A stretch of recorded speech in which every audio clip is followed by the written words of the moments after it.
G'day everyone, today we're going to be diving into a problem I'm sure every biker has, and that's scratches on your helmet shield or on your windscreen. Now the Japanese company Daytona makes a product that claims to get rid of those little scratches and give you a good clear vision. So today we're going to test it out on a cheap fly screen, we'll try it on a cheap helmet shield, an expensive helmet shield, and finally an expensive windscreen.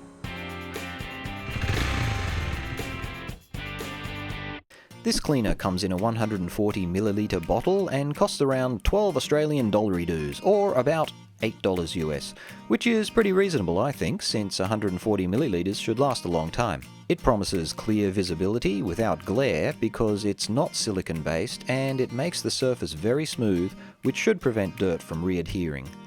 Let's start with the cheap shield. Now this is from an LS2 helmet that costs less than $100. You can see it has some light scratches as well as a couple of deeper scratches. First, let's give it a quick wash with some warm soapy water to make sure there's nothing left that could cause more scratches.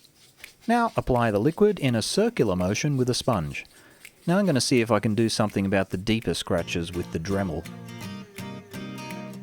Finish off with a microfiber cloth and it's done.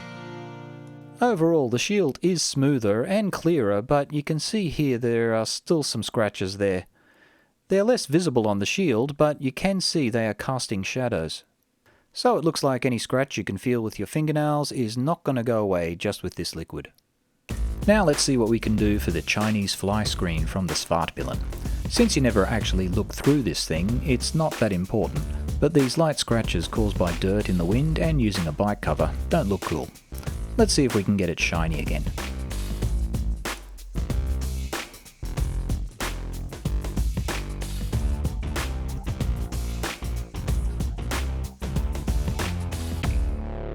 Well, that is better, but I think I'll give it a couple more goes to see if I can get rid of these scratches a bit more.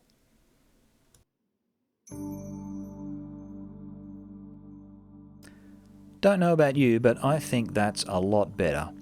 It's not like it was when I first peeled the plastic off when it was new, but it's certainly a big improvement.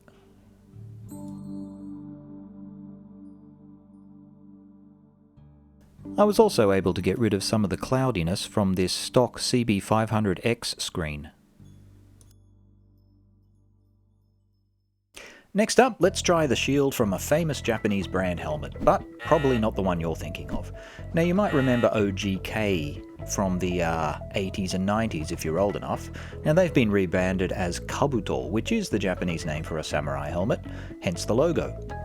Kabuto helmets are the #3 seller in Japan, but they don't get much action in other countries. There is a Kabuto Australia and Kabuto Europe, but sales are nothing compared to the Japanese big two, Shoei and Arai. Kabuto's selling point is price. They have their Japanese owned and run factory in China, so they can offer Japanese quality for a couple of $100 less than the big brands. Kabuto shields are custom made for Kabuto by another Japanese materials company called Teijin. They call it a high-performance polycarbonate that blocks 99% of ultraviolet and 74% of infrared rays. That's something I really appreciate because my face used to get completely barbecued in summer with the LS2. Apart from protecting your skin, keeping out solar radiation will also keep the inside of your helmet cooler. Let's give the shield and pinlock a polish. Almost as good as new, which is just as well because it would cost around $80 Australian to replace both the shield and pinlock. Well, as you saw, the Daytona screen cleaner does not perform miracles, but for maintaining your shield and your screen, I think it does a pretty good job at a bargain price. So if you can get a hold of some, give it a go. I gave this expensive Givi screen a go before going out, and it's crystal clear. Now if you're looking for an American alternative, there is something called Meguiar's Plastic X or something like that. I'll leave a link.